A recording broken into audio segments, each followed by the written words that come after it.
with Shabbat.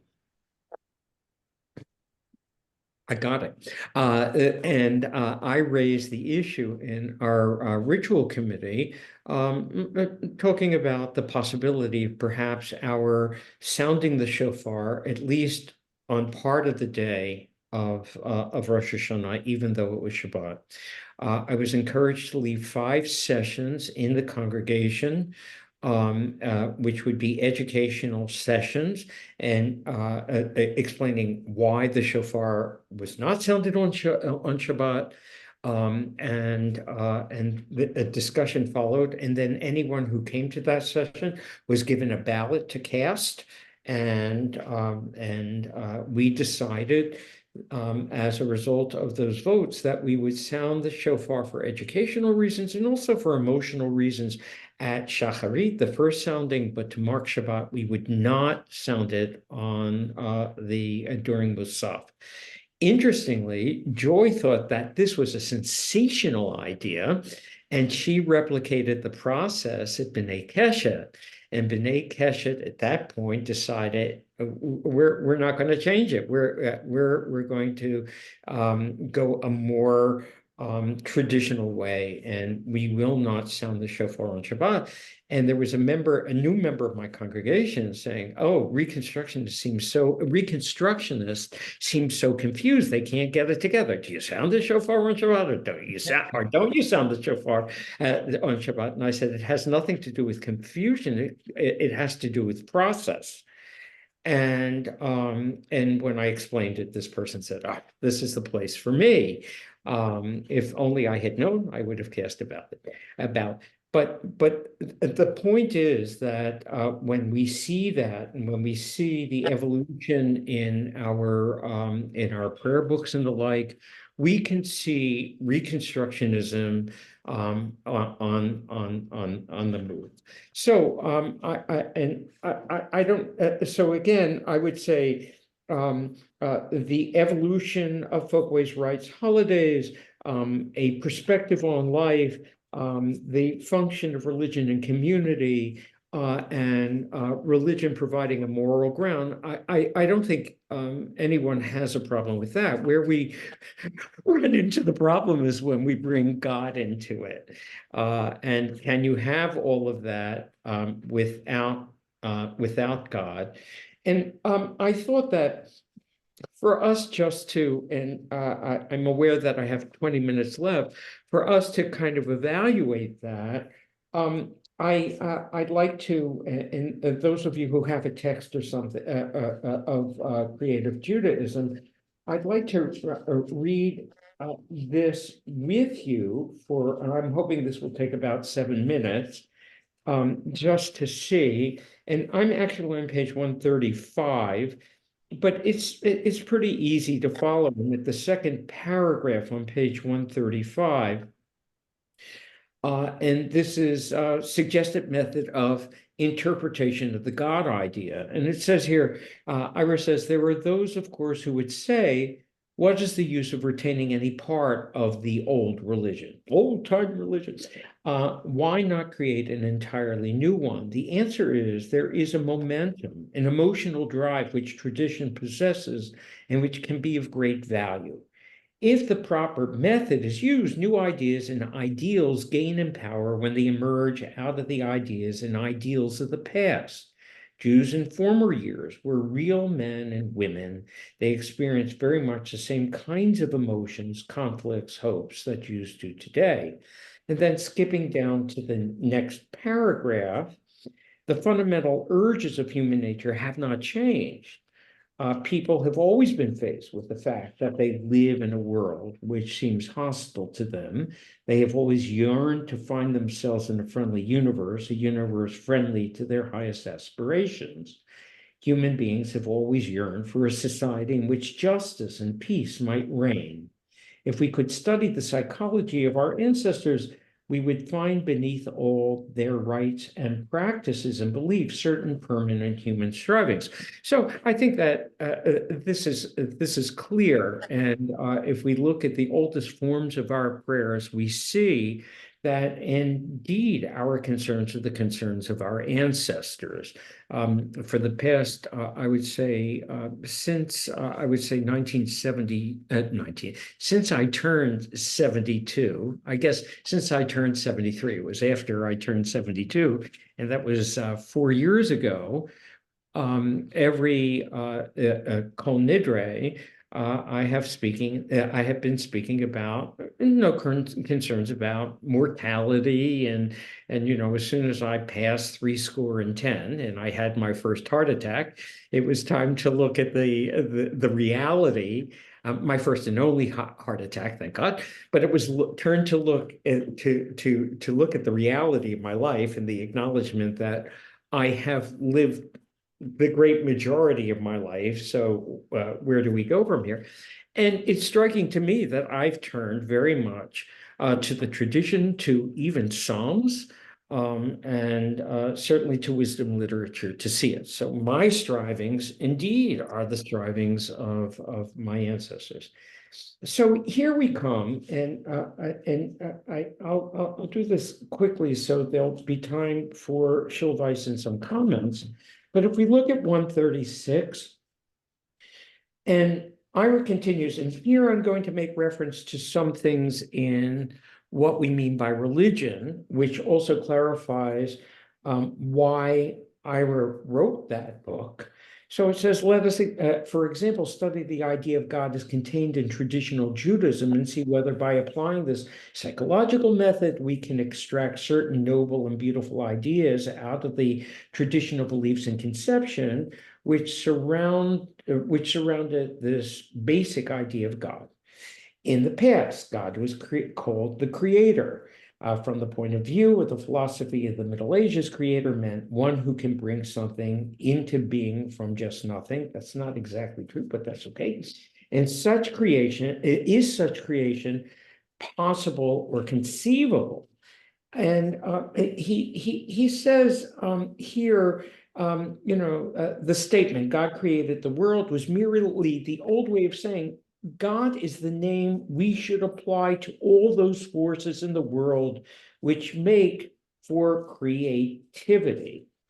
And indeed, in Ira's talk about in what we mean by religion, on his chapter on Shabbat, which I think is very, very good, it says it is, and I'm now reading from there, page 29, but again, I think it's very easy to hear. It is very valuable for us to think of God as the creator, providing that we mean by this the following. In other words, he's interpreting it for us.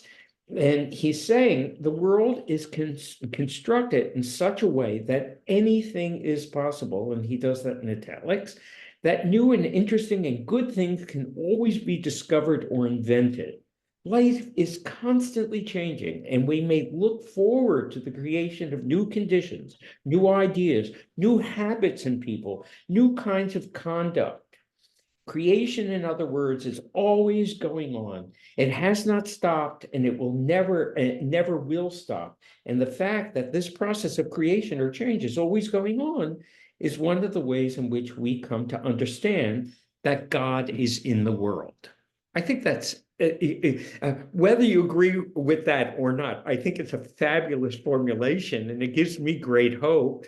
And of course, I see it in the world of the arts all the time.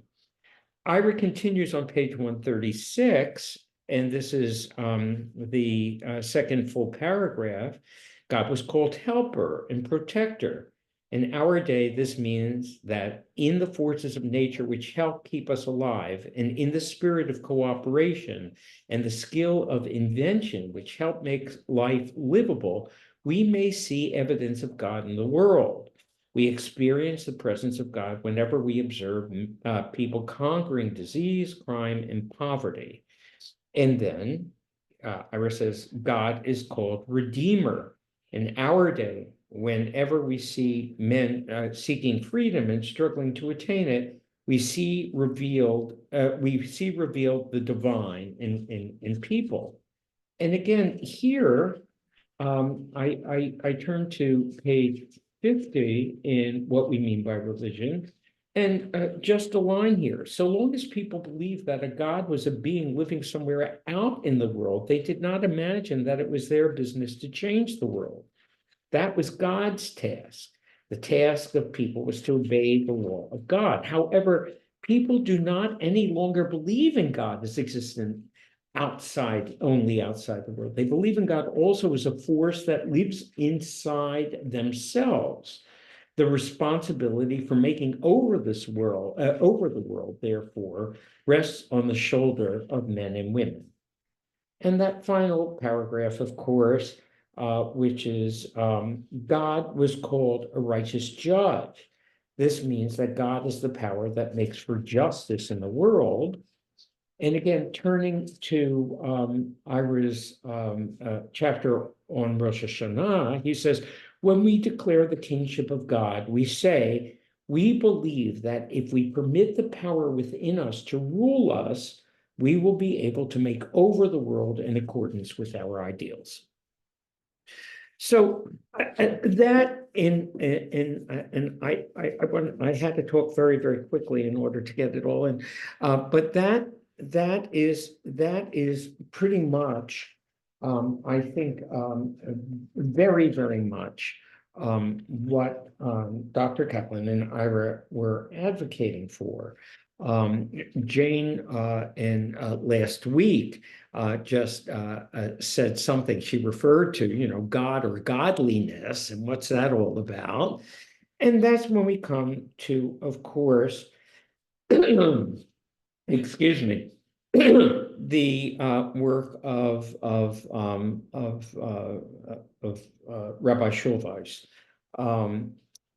and what he has us do is he has us flip subject and predicate so that we think not of the being of God as containing the attributes of goodness, of justice, of redemption, but rather he has us honor the predicates as the proper subject of theology, as he says. What that means is that we understand that when we act justly, when we act mercifully, when we act goodly or kindly, that we are being created in the image of God, actually practicing godliness in our lives, that this is not an abstract expression, but it's rather something that we see alive in the world. This was the response that I had to Helena Jean, my 7-year-old granddaughter that I reported last week, when she asked me, if God's all over the place, if God fills the world, do we live on God's toenail? And my response to her was, we don't speak about the who of God. Instead, we speak about the when of God, which she didn't get, which is okay. She's just 7 years old.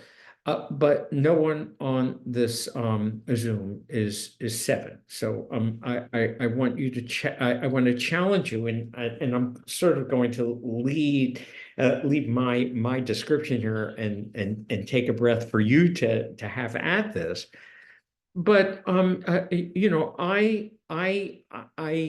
do not understand God as a being, as a thing, as another piece of furniture in the warehouse of existence, but rather I experience God when I experience God.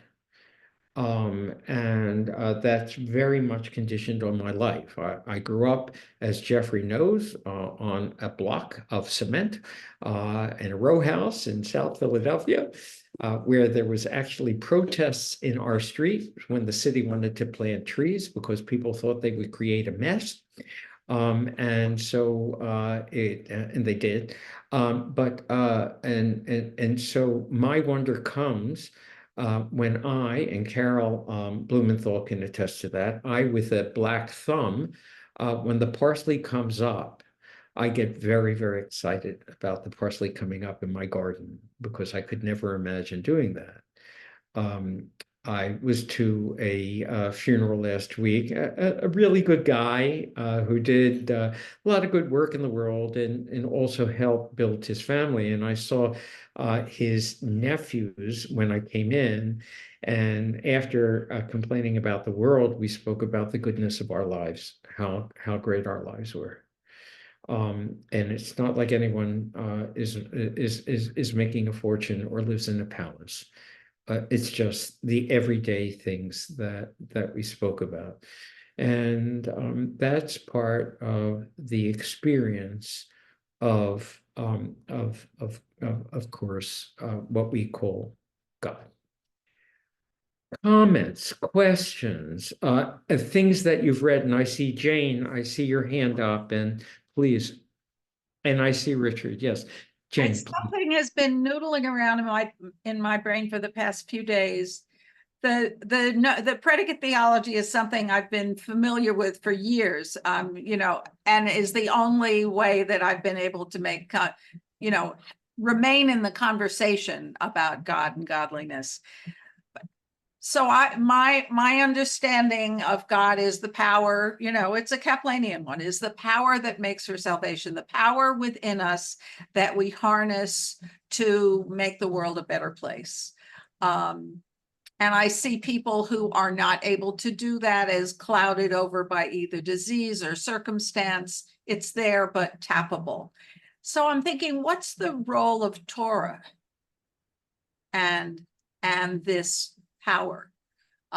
Must one be tutored? No, because there are people who are not tutored, who are godly. So that relationship of Torah to the predicate theology understanding of godliness, it's just something that's been happening. Yeah, I'm just trying to figure that out.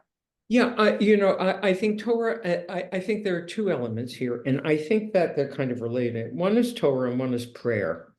What's the purpose of prayer and what's the purpose of Torah and all the rest. So, so let me try just to say something about Torah and then a note about prayer. I am very, very interested in art, the visual arts, especially in painting. And I have studied and read and the like. I recently went to a museum with a former member of the congregation who knows what he likes, but he doesn't understand why he likes it and all of the rest of that stuff. And he wanted to go to the Museum of Modern Art with me. And so went to the Museum of Modern Art and we took a look. It happens that one of my favorite paintings is Henri Matisse. And he looked at this painting and he said, "Tell me about this painting." And I spoke to him about the painting, having read about Matisse and gone to see Matisse and Matisse and Picasso, and Judy Levine is here. This is her life as an excellent docent and the like. And he said, I could never have seen that on my own. I said, right, because you know what you like, and you should go and see what you like, and that's that's where it's at. I would say that this whole thing about being what do you need to be Jewish? What do you need to have in your arsenal? And we spoke about that. We spoke about that in terms of our identities and the like. And Harriet will be taking us on the journey to that beyond that soon. Harriet, if we can find Harriet again, she seems to have dropped off, and I sent her an email, and I don't have her phone number. It's 718. Okay, I'll thank call you. her. Okay. Would that be helpful if I called her? Yes, we want to help her get back on. It's 718-224-4654.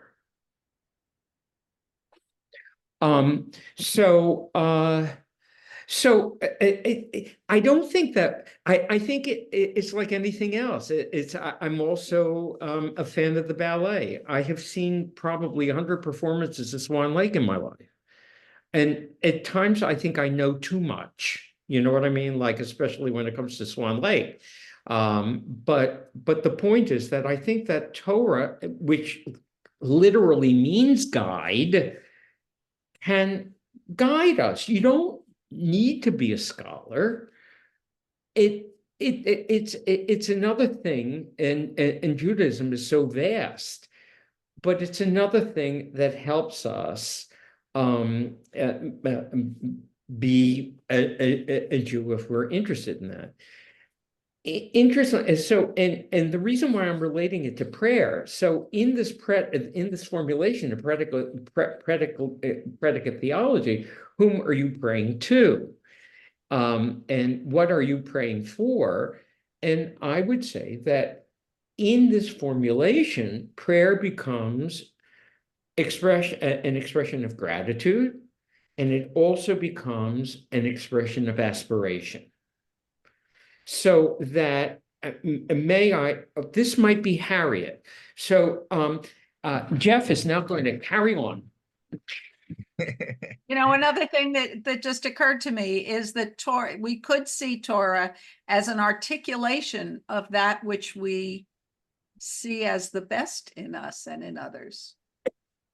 Right. And Torah is linked to halakha, which means the path, the way in which we go. So both Torah and halakha point in that direction.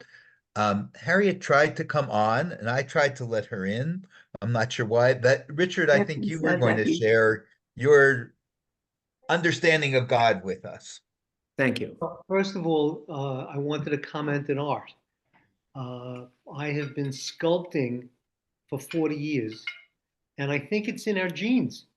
My paternal grandfather was a blacksmith and sculpted in metal. My father, was a pharmacist and did some beautiful work. I have two of his pieces here, and I try to do art. I mean, whether I'm good or not is besides the point, but I think it's in a lot of our genes. My feeling towards God, as I've grown older, I don't believe in God. I do believe that the study of Torah and the learning I have gotten through being Jewish has taught me morality, has taught me how I should think and act towards others. I don't always achieve what I want to, but I really believe that. On the other hand, some of the things in the Torah I can't believe in. That God would instruct Moses to have the Jewish people kill the Canaanites, and there are, I think, two times in the Torah where genocide is promoted. I've got it. Thank you. That has got to have been written by people, not something handed down by any God I could believe in. And there are other instances like that, and where if a man is disrespectful for his parents, I think this was rabbinical, that he should be stoned. And women, of course, cannot, would be stoned if they're not faithful to their husbands. It says nothing about the husbands being stoned if they're not faithful to the wives. These are things in the Torah I cannot believe in. But by and large, first of all, I love Torah study, and that's it. And one other thing, the first time we entered a Reconstructionist synagogue was with Lee Friedlander. The rest of the congregation was at the retreat, and there were 9 of us in the congregation. Lee, you won't remember this, but when it came to opening the Torah, Lee gave us a vote. And it was transformative. I mean, I could never be in any other movement but the Reconstructionist. So Lee, I thank you. Thanks, Rabbi. thanks, Richard. I know we're up against time. I just want to remark that part of the evolutionary experience that we have as Jews, and Ira points this out in speaking about the different levels of Jewish history or the different layers of Jewish history, is that God too evolves, and the meaning of God evolves with the life of the people, of course. I see Bob has a hand, and I see Jeffrey, and then I think I'm going to turn this over to Harriet. So Lee, I don't have anything brilliant to say about God or about Reconstructionism. But I spent a lot of years teaching this stuff, and I have to acknowledge, I think this is actually the perfect place to do it, that I'm really, really confused.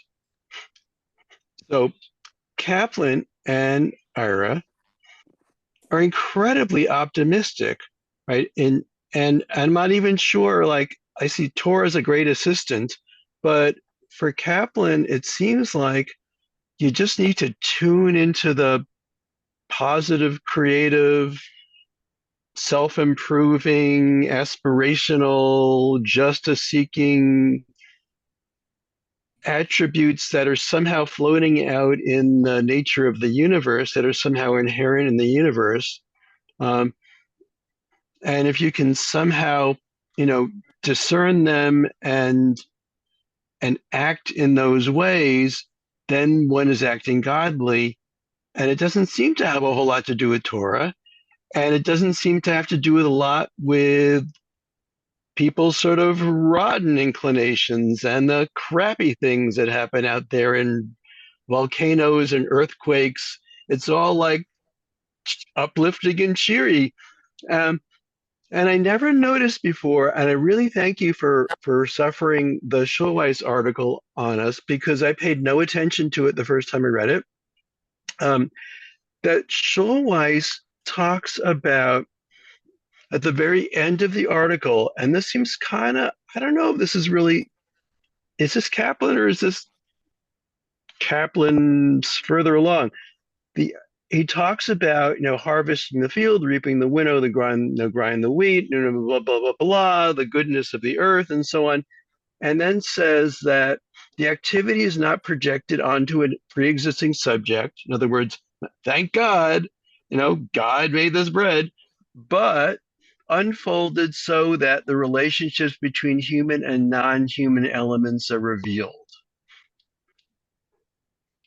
That somehow, and Feuerbach is really about human perception, right? Not intellectual, but I don't know, experiential is probably the wrong word, emotional. It's not, and somehow here, I guess Schulweis is sort of saying that out of our very human existence and experience of the world, that we can notice things about, and I love how he says this relationship between human and non-human elements, which I hadn't thought about Kaplan like that. I had really thought of Kaplan as relationship between human elements or internal elements, internal human elements, relational elements. And it's confusing to me. And the more I found over the years, the more I read Kaplan, the more confusing it gets.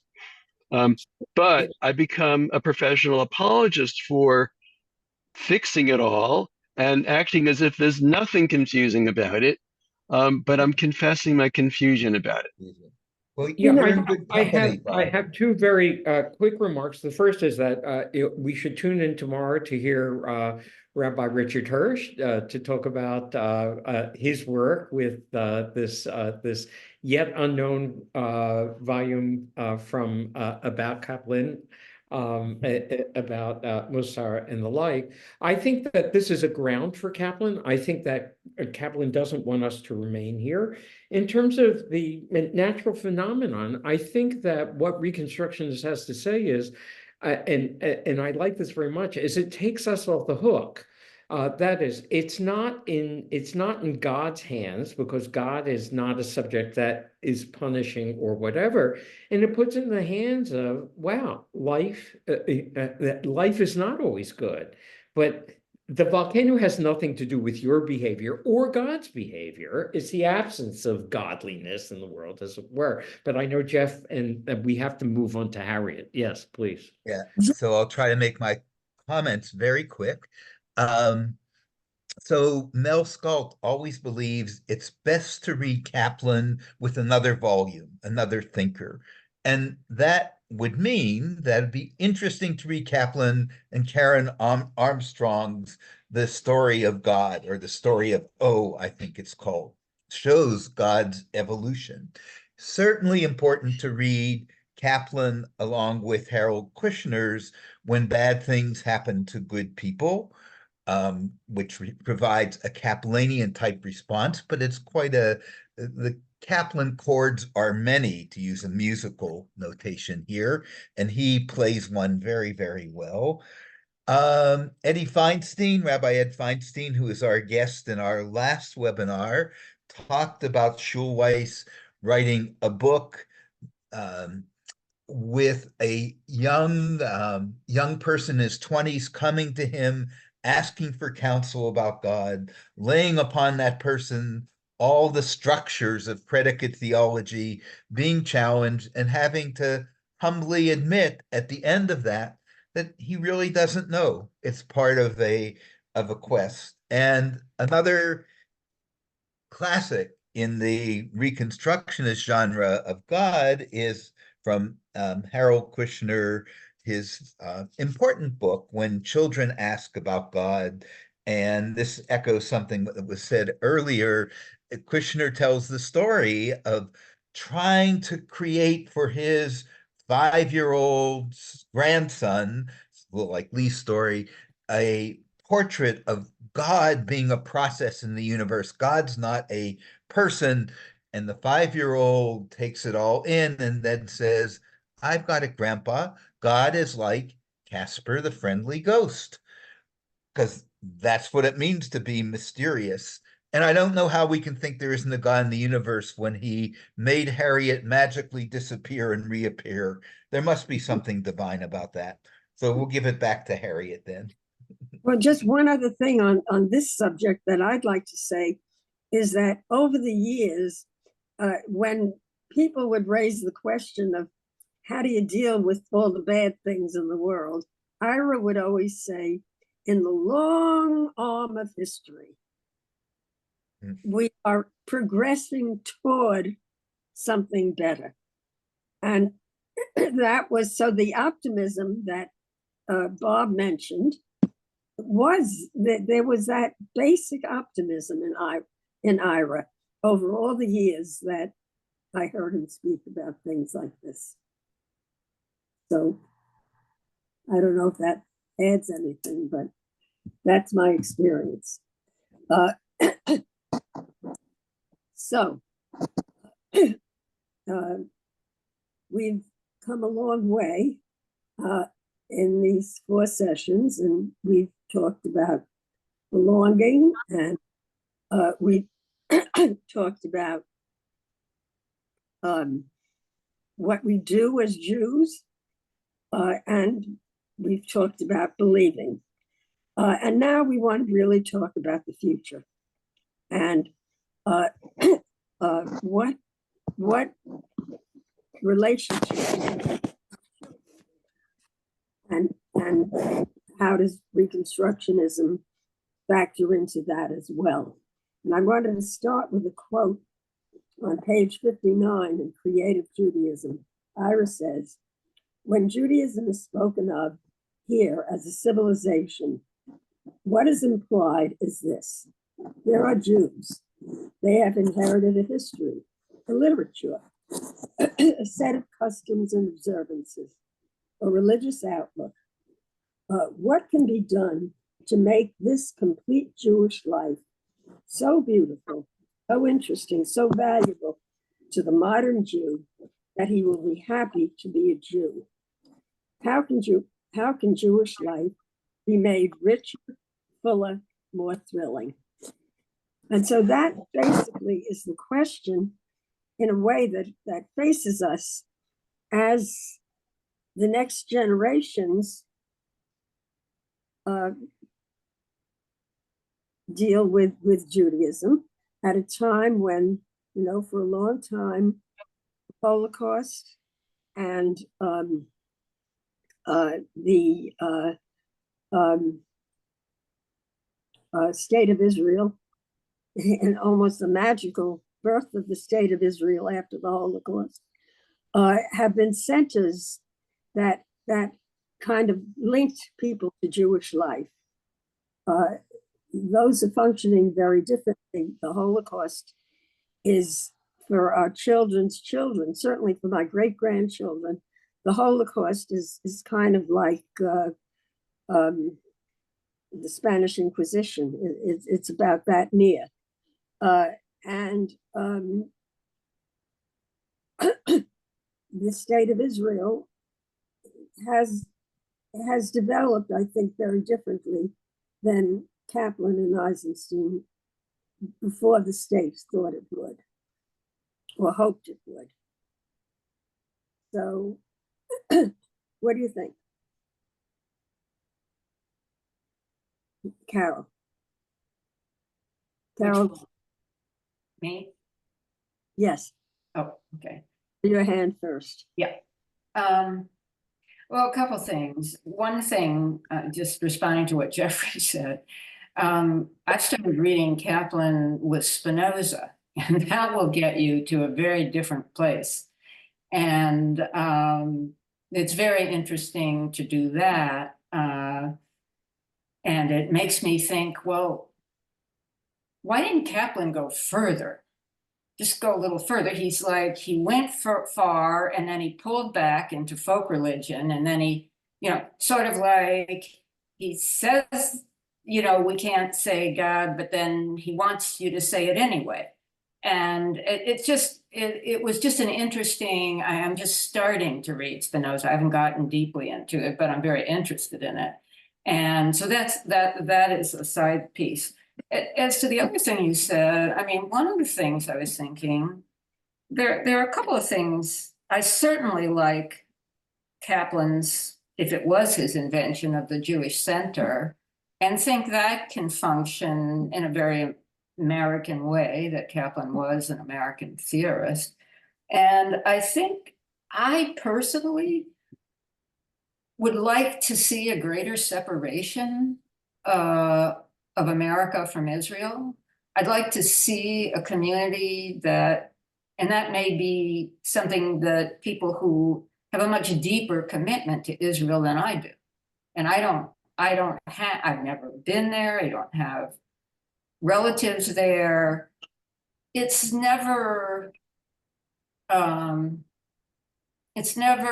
taken a big hold in my imagination. So for me, given the current state of Israel as a very different conception, as you say, than I read Kaplan had hoped for, which I could more go along with, I'd like to see as an appeal to the next generation, well, let's see, do we always have to make reference to Israel? Can we build a Judaism of the diaspora where that's sufficient? And anyway, that's one thing I think. And that's why I also link that to a Jewish center with an actually even greater creativity in the programming, and sort of like, well, more I know I personally would like certain lectures on on the history of Judaism. I'm reading right now about the history of Judaism, it's a intellectual history sort of modern Judaism, which begins in the 16th century and goes to the 20th. And I find that kind of thing really interesting, more interesting than a religious text to me. And yet, you know, that might be the sort, I'm not saying everybody's going to be interested in that particular thing, but things like that.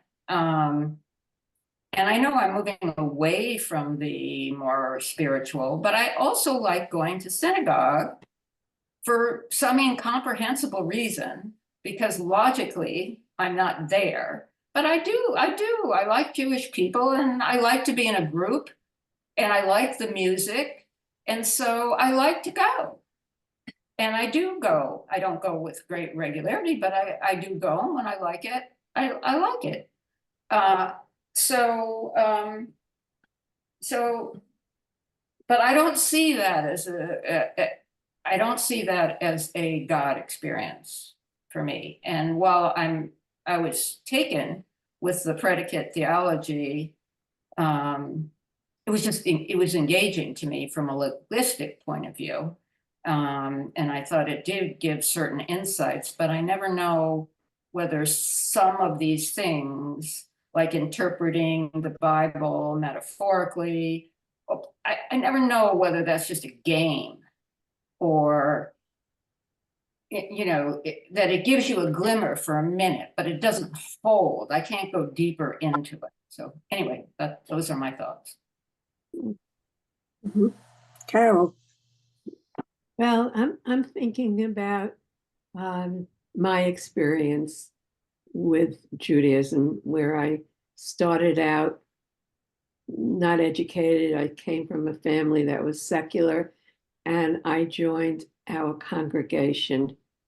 And I was thinking that the congregations, Reconstructionist congregations, can do wonderful things. For example, I was thinking about our Friday night services, where they're pretty traditional or have elements of being traditional.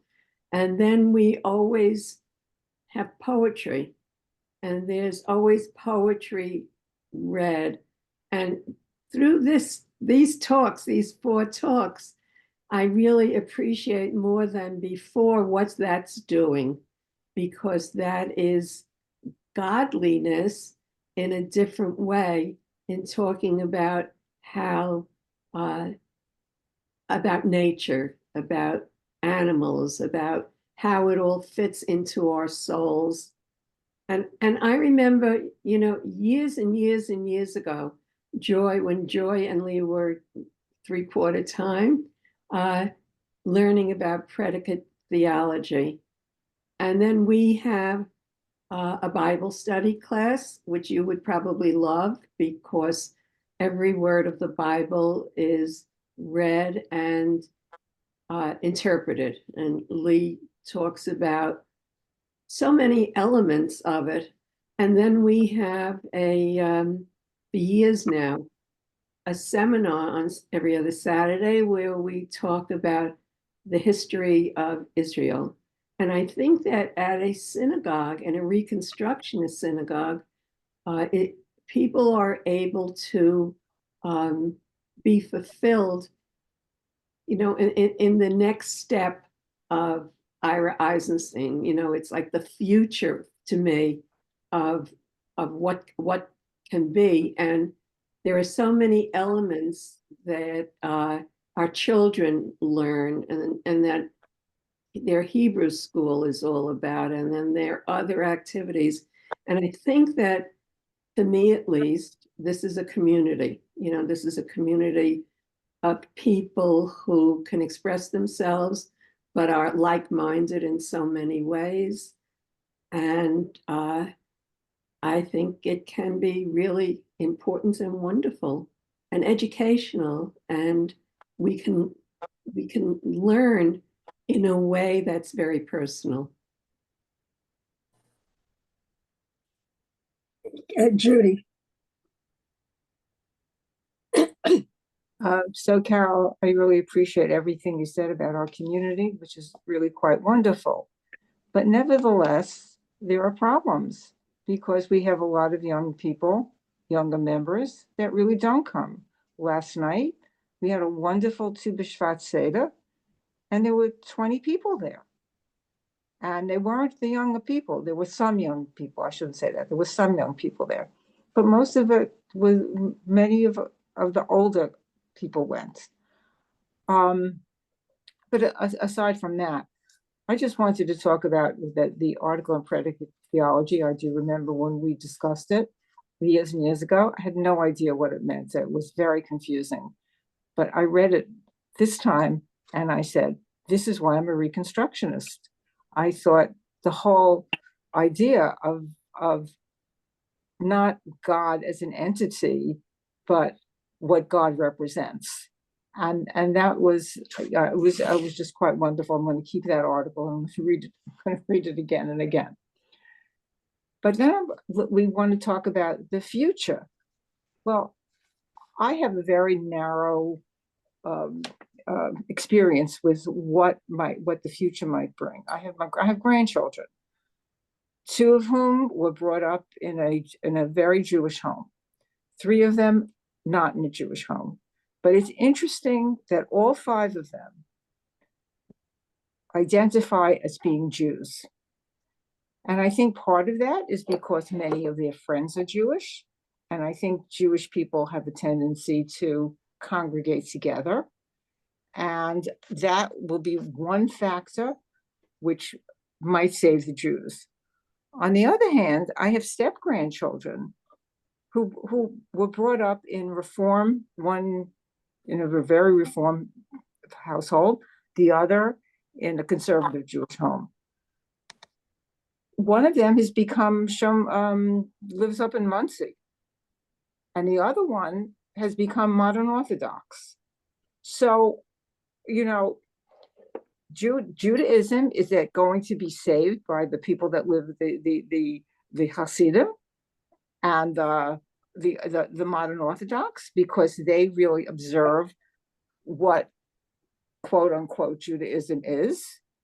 And I think that what Kaplan tried to do was to capture the people that were modern, that did not want to belong to those kinds of have those kinds of religious experiences. So I don't know what the future is going to be. There are many, many, many options, but the one thing that holds Judaism together in my mind is the Torah. The Torah is our heritage. It's what we come from. And I love the way Kaplan explains, and Lee alluded to it today as well, that there's an evolution. I certainly look in the mirror and I don't look like when I was 20. So, it's evolutionary. I don't think that Judaism is ever going to end. I think Israel is important to Jews. I think it's important to support Israel. It gives us a center, but with or without Israel, Judaism has lasted 5,000 years, and I think it's going to continue. In what shape? I don't know. Bob. I think the thing that I've taken away the most from Kaplan and Eisenstein is their sense of trust. And particularly it's how irrational that is. I find that helpful because if I start thinking of why being trusting of the world and its future and Judaism's flowering indefinitely into the future, the rational part of me goes, I don't know, but the part of me that just says, okay, Kaplan says, and even Ira even more, says, just trust it. It's not your problem to no, it's your problem to, it's your challenge to work towards. It's not your problem to fix, right? It's a higher pay grade, but um,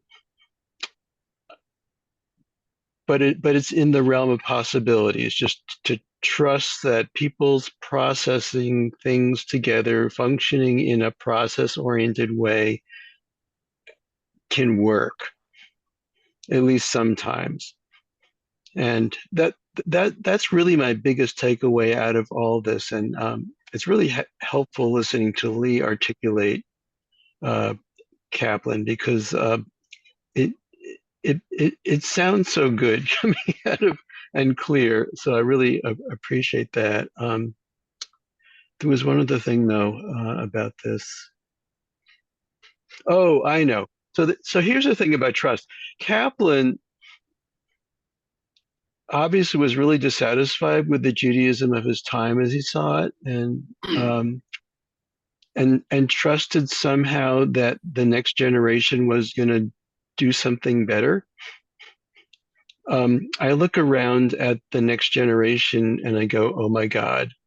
And then I look back to Kaplan and say, well, he had trust in us, so maybe I should have trust in the next generation, despite the fact that there's some places I see some evidence of it, and some places I just sort of like shake my head and can't figure it out.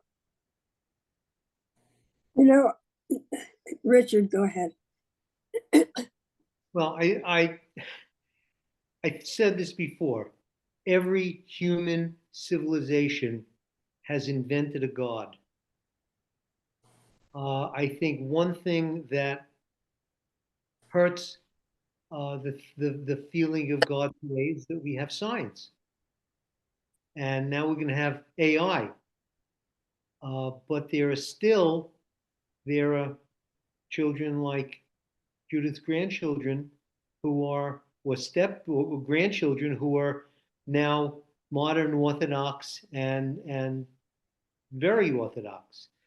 I think we will continue to lose some of the people that we had as Jews, but I think we'll gain others. And Reconstructionist movement is part of that. I know when we were at RSNS, one non-Jew married to a Jew was accepted, and now he's Jewish. And at West End Synagogue, we had someone who knew more about the Torah than most of us who grew up Jewish. And when it was noted that he had been accepted by the executive board as a member, somebody said, "Is he even Jewish?" And we all stood up and said, "Who cares? He's a Jew." And this is because of the Reconstructionist movement. If somebody feels Jewish and learns Judaism, we're willing to accept them. So we might lose some, but I think we'll always gain as well. Judy, you wanted to say something? Yeah, I just wanted to respond to that. We changed our bylaws last year or 2 years ago to say that anybody that subscribes to our Jewish values is welcome to come to our congregation. Great. You know, Are they expelled if they don't? in preparation for this meeting, I called my granddaughter. My granddaughter is married to someone who is not Jewish, but their home is totally Jewish. And it was very clearly established before they were married. In fact, at one point, they know each other from high school, and she's now 40 something. At any rate, at one point they broke up very briefly, and because suddenly Jenny thought, I'm Jewish and he's not, and how's that going to work? and they were supposed to see other people. Neither of them did, and came back together. And David at that point said he's has no problem with raising Jewish children and having a Jewish home. He took several Jewish content courses in college and has learned a whole lot. On the other hand, if you ask him what he is, he says, I'm Catholic. But their home is completely Jewish.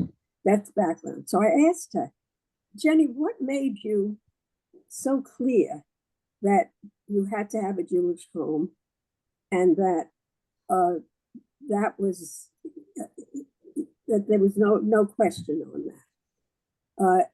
And she said, well, first she took her a little while. What's going on here? I'm getting all kinds of. It took her a little while to think about it, and then she said, it was several things. It was a feeling of connection. It was all the times, all the holidays that we spent at your house and with you. It was the Havurah that we belonged to. At one point, there was not a reconstruction of synagogue, or one that they wanted to join on the South Shore where they lived. And they organized a Havurah. They had someone, a teacher, come in and work with the children, and then the children had projects, and then the adults discussed. And it was really a very important. It was a really worthwhile endeavor. And she said that the Havurah connected her to Judaism. So what that really said to me is that if we can reach children when we educate, and I think our Hebrew school very much does that.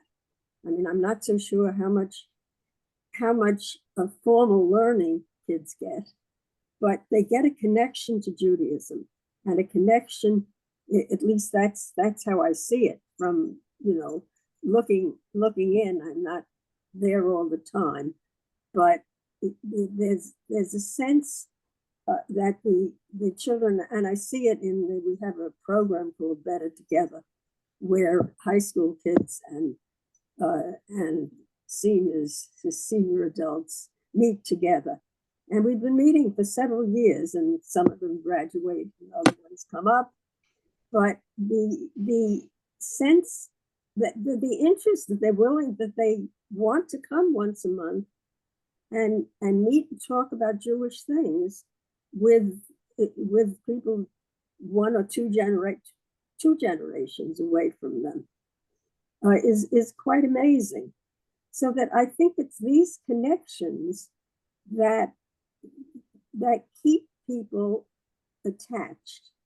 The question is how does one see to it that a larger part of the non-Orthodox, I mean, I'm assuming the Orthodox and modern Orthodox as well, manage, I mean, some kids I'm sure leave that, but whatever it is, they're, I think, connecting their children. The question is, how does the rest of the Jewish world continue to connect their children? And will the synagogue remain, that's the other thing that I don't know that when we go back to Judaism and civilization in the 30s, I don't know that Kaplan thought that the synagogue was going to be the center in the way that it is. He saw more of a synagogue and community center Carol was talking about. So that I don't know that enlightens us in any way, but that's my sense of what needs to be. Carol Capper. Well, if I'm reading Kaplan correctly, has a great aversion to supernaturalism. He's a naturalist. And so if you are not a supernaturalist, then you can't literally take the Bible, I mean, the Torah, you can't, I mean, Moses is not a real figure. The covenant doesn't mean you have no obligation to fulfill the mitzvahs. I mean, it has no authority over your life because you've rejected that that stance. And so reading him into the future, I don't think personally that he'd be happy to see a more orthodox direction, nor do I think that would be his vision of what would keep Jews together. He talks about creating, in an anthropological way, again, he talks about when rituals which are there to be of service to the community, to bind the community, when they don't work, you invent new rituals and let the others fall away. And so I don't, I know for a while people tried that, including my aunt, my aunt Esther Broner, she wrote on creating new rituals. She was that sort of person. She was in her life always doing that sort of thing. And I think the direction, if it's really going in that way, I don't see it exactly. And I don't hear it in anything anyone's saying. I don't hear new rituals. I hear a lessening of old rituals, but I don't hear new rituals. And I just wonder about that. Does anyone feel that that's part of their life in any way? Lee. Yeah, I want to say just a couple of things in response, and I know that Jeff wants some time here. As I pointed out earlier, I think that one of the great contributions of Reconstructionism is the creation of new rituals, and I can see how circumstance is just occasioning new rituals in our own synagogue and the like.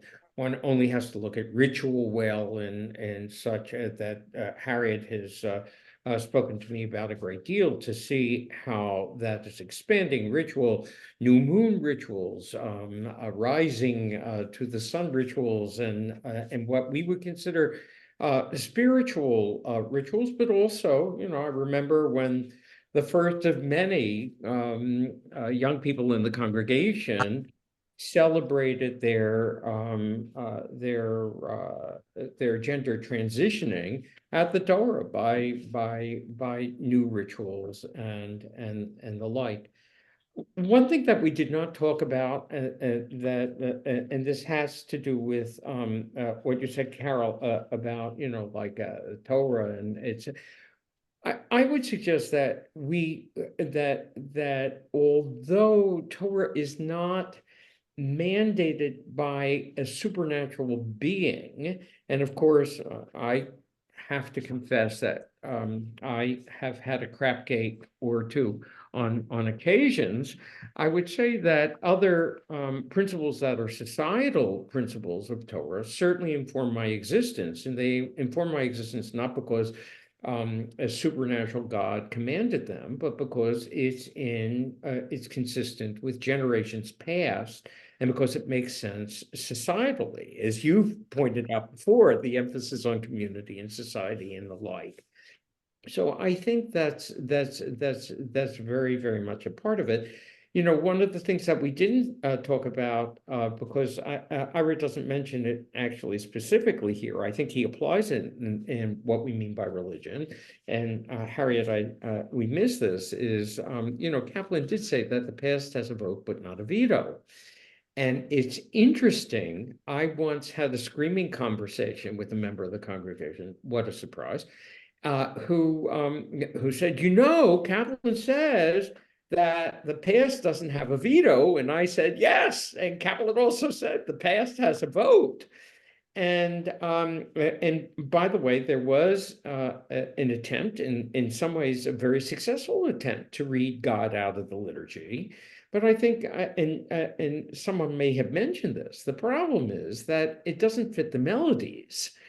So Marcia Falk's attempt in the original, in the first revision of the Friday night service, which was an experimental edition, which was the edition that I wanted to have, certainly did that beautifully.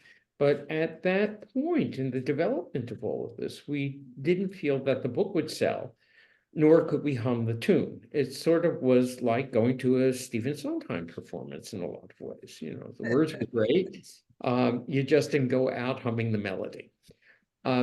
Jeff, I see your hand, and I don't know whether it's an old hand or a new hand, but whatever hand you have is a hand we'll take. Well, put both hands up.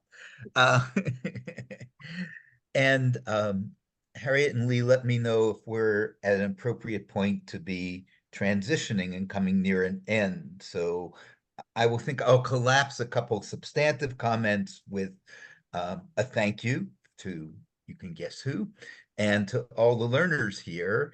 And I'm going to start by offering you a traditional blessing that's very Kaplanian. I want to say it of the group. Baruch atah Adonai Eloheinu melech haolam, shehalak mechochmato levasar v'dam. Blessed is God who gives us the capacity to have wisdom and to share it with one another. And I must say, I've been very impressed with the resources of wisdom and thoughtfulness of the group as a whole. So I want to thank the group for that. I am not a fan of this motion in synagogues, which is to say, yay, without clapping. I can't adjust to it generationally. But if it works for you, I invite you either to go like this or to clap, unmute and clap for Lee and Harriet for the job that they've done in guiding us through this material. So I'm going to be the chief cheerleader here and thank them profusely. I want to go on to some resources from the Kaplan Center and other places.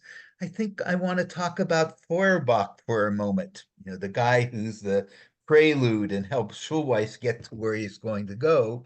And, you know, Feuerbach is also the one who coined the famous, "You are what you eat." He was a materialist in that way. And I want to recommend to people who want to stretch a little bit as well as have fun, a video that you can get online. It's from Ergo Media. When you go there, it asks you not to do a class with it, but use it in small, intimate settings. It's called Gefilte Fish, and it's a tale of generations. It was done in the mid-'80s by a student at Brandeis.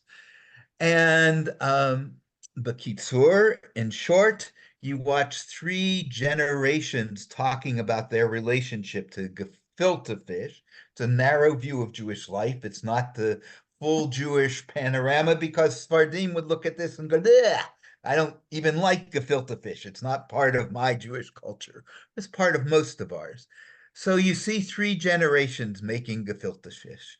You see the great generation, the grandma, actually using the machine and turning around the fish and preparing it by hand.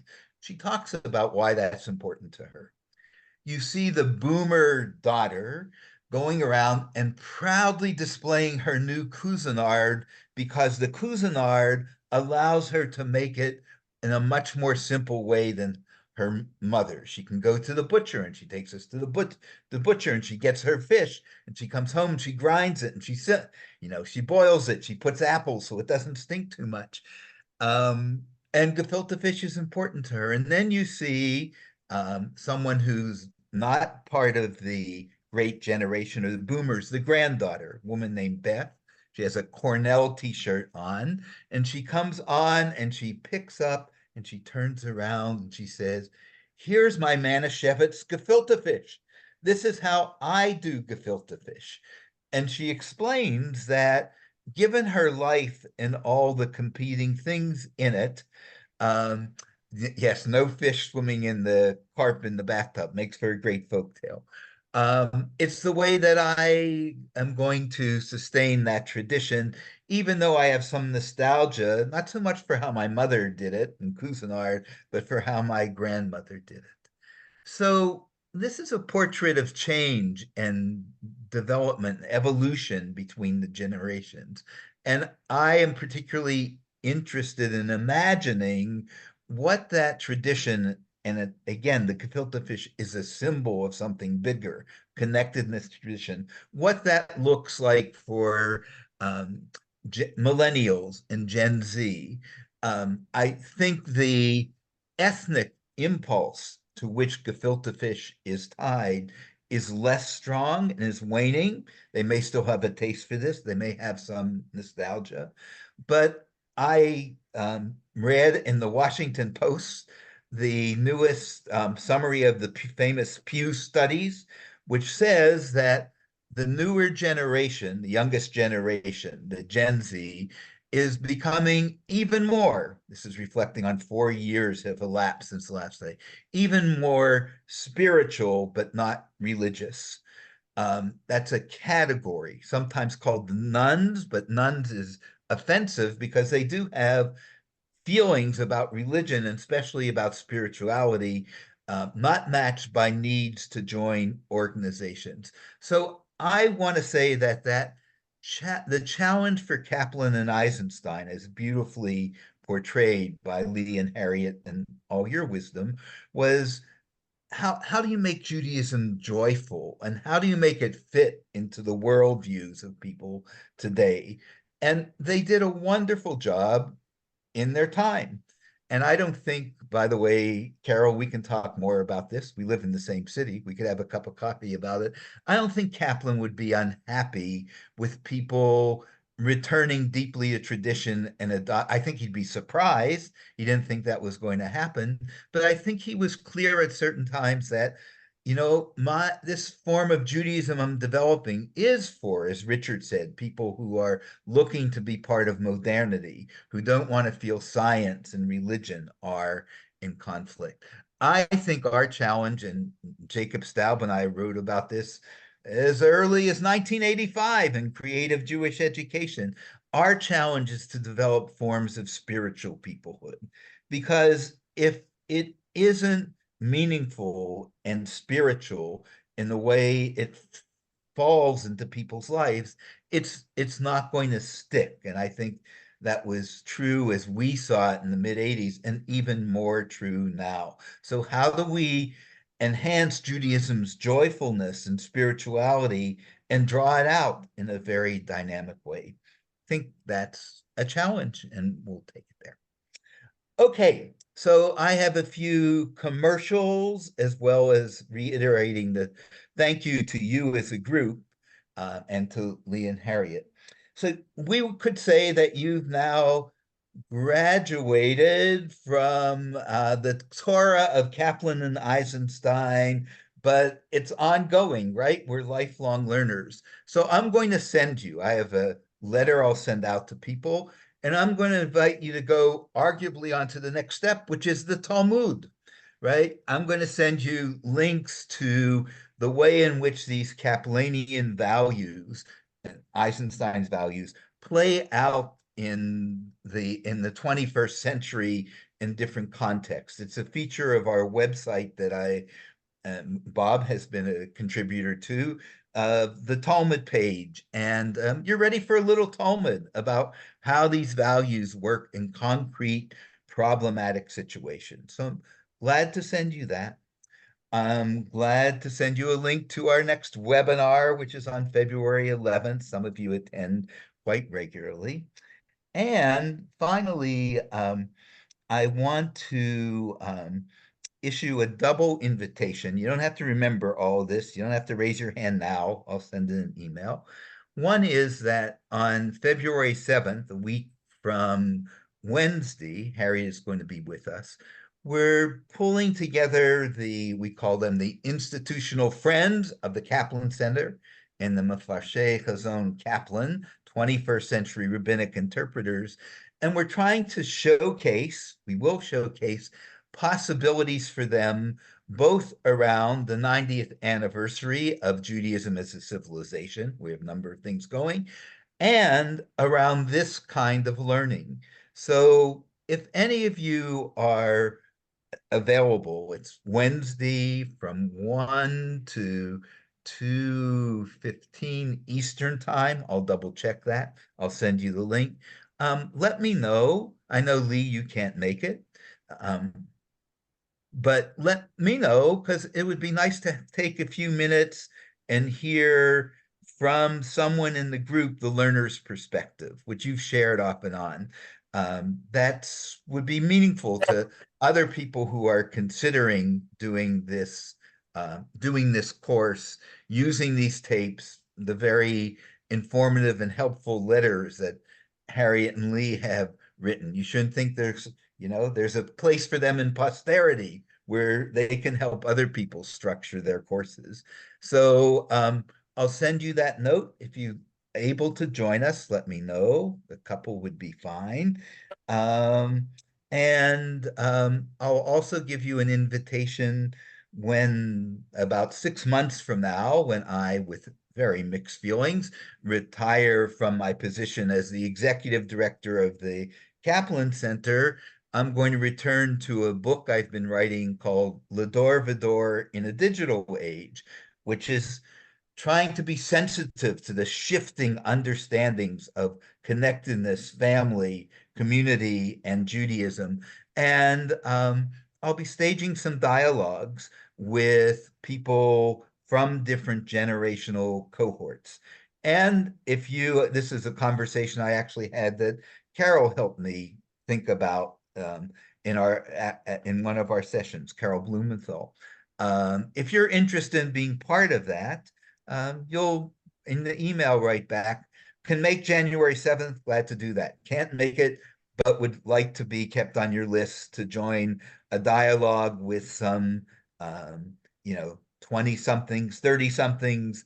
The newest generation is called polars. It's a very crazy and challenging term because they've grown up with political polarization and climate change. I have grandchildren who are part of that generation. It scares me. In any event, the dialogue is really important, and I certainly have a lot to learn about it. And again, halachma chochmato, you guys have a good share of the wisdom that God's given us the capacity for, and I'd love to have you join that group. I think that's the end of my institutional commercials, and I should give Harriet and Lee the last word here. At 7:29, you have time for a few more words. Thank you, Jeff, for asking us to host this. And thanks for everyone for being such active participants in this exploration. And we certainly didn't cover it all, but it's perhaps something to think further about. Thank you. Thanks, guys. Thank you. Thank you. Thanks, Stay Harriet and connected Lee. to our resources. Okay, Harriet and Lee, we're going to Thanks, stay Jeff. on for a few minutes. Thanks, Jeff. I'll see a couple of you tomorrow. Okay. Great. Okay. I'm gonna call.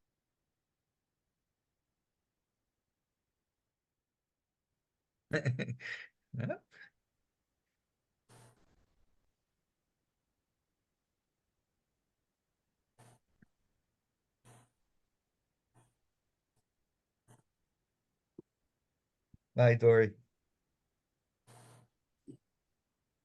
Thanks for being part of the group.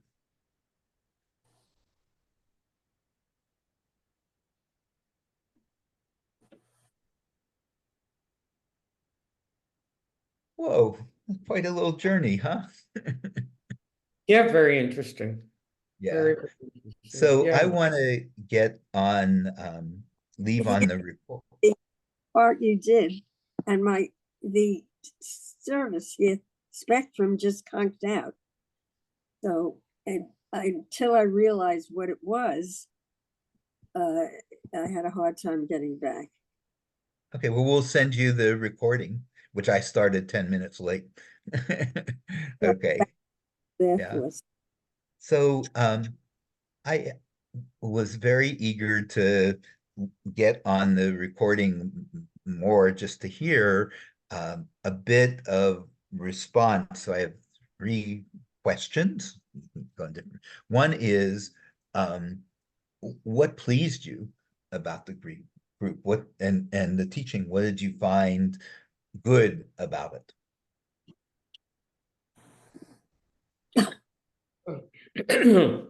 Well, by the way, I'm used to working collaboratively, and Harry kept on saying, this would be so much easier for you if you didn't have me, but that's never true for me. And I very much like working collaboratively as a teaching. I was pleased, for the most part, that people wanted to talk so much about their experiences. it? Okay. Harriet, what pleased you?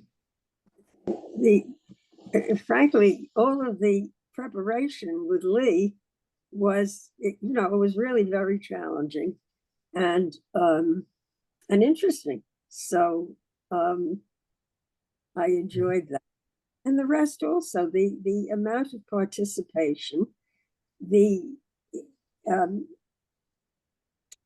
it sometimes was hard to pull together what we were focusing, what we were trying to get across in their conversations, and sometimes they just weren't going where we were going. Yeah. But that's all right. They were going where they were going, and maybe that's more important. Yeah, it's a balancing act. What surprised you? I was surprised by the different levels that people brought, the different levels of experience in reconstruction study that people brought. I think it would have been easier had there been,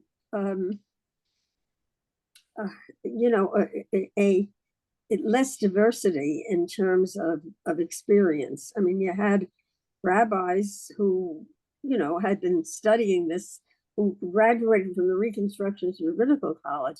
I assume that they learned something about Kaplan there. And they so you had them, and then you had people who really had almost no background. So it was really hard to, I think, you didn't know where to focus. Right. You didn't know. Yeah, and also in the response, the kinds of questions that one group would ask, or their responses were very different than the responses that the other group would. So it was kind of hard to know where to. Sure. Well, I think that's baked into a group of this kind where you don't pre-select. And I should say, Harriet, I shared Bob's feelings. Not only did I study Kaplan, I continue to study Kaplan, but this was really rich. And part of it for myself was hearing the take and what you chose to present. Part of it was seeing it through Ira, which I hadn't before. And part of it was hearing just the way other people picked up on different pieces. So I neither Bob or I would say that it wasn't worth our time, despite many, hours, years studying Kaplan. It was interesting and fresh to review it and hear you and Lee and your perspectives and the questions you raised. And so I think you managed that well. But clearly, what would have how would it have looked different if you were playing to not Carol, who's a newcomer, Carol Capper, to Kaplan and Reconstructionism, very bright. She's reading Spinoza. I have to send her the talk on Spinoza and Kaplan from the Kaplan Center Conference of 2016. Very bright, but you weren't playing to her, but you were playing to Richard and Judith and the people from RSNS. What would you have done differently if the group was more homogeneous in either direction, with the more advanced or the more beginning?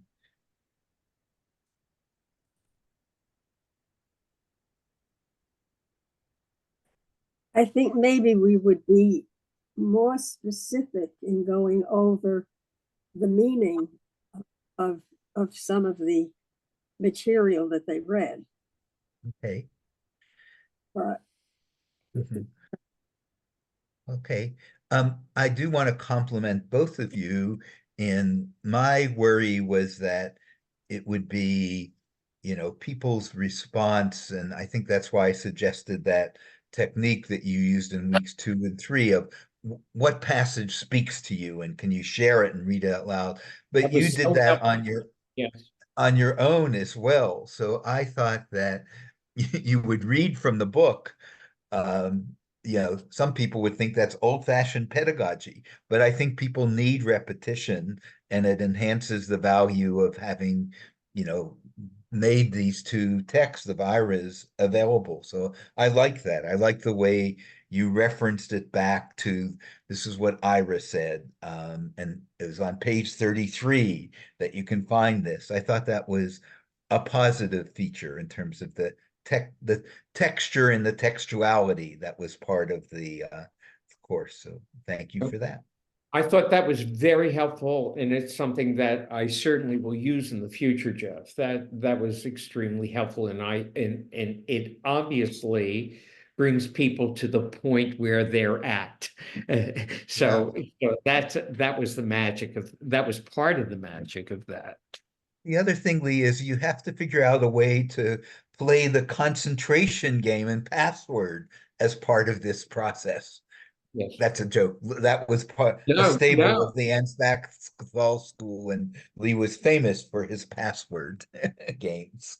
Yes. Um, No, I think that's right. I think that's absolutely right. And I think that people played that game well, yeah. sometimes a little too well. Okay. Well, let it sink in. If you have other responses, please share them. Jane wanted me to be sure to add her thank you. And Harriet, I may send you just a little note before next Wednesday, but I think I don't need to overly prompt or stage that. I think I'd just like to turn to you and have you talk about what it was like going through this material as one of the teachers of it. And then there'll be, hopefully, other people, it's an experiment, other people on the call who will ask other questions. Yeah, Jeff, the reason that I look surprised is the time. If indeed, if it's at 1, I can make it. I think that it's scheduled Eastern time from 11 to 12:30. I have a class on Wednesdays between 10:30 and 11:30. And it's about a half hour away it's 20 minutes away from the synagogue. So if you confirm the time and if it's at 1 o'clock, I will do that. Thank you. yeah, and That be sure, confirm it to me, and also the link to get yeah, in. I'll send you A the little bit of link. When I was in Cleveland, I always used to think I was in the central time zone. I wasn't, I was Eastern. And now I'm in Minneapolis. I am time zone challenged, and I've instructed people on the matzeva, on the marker, that where my final resting place, say Jeffrey Shine, May 10th, 1948, whatever my date of demise is, and put in parentheses, that is 2 o'clock Central Time. I would Anyway. suffer from the same situational disability or challenge.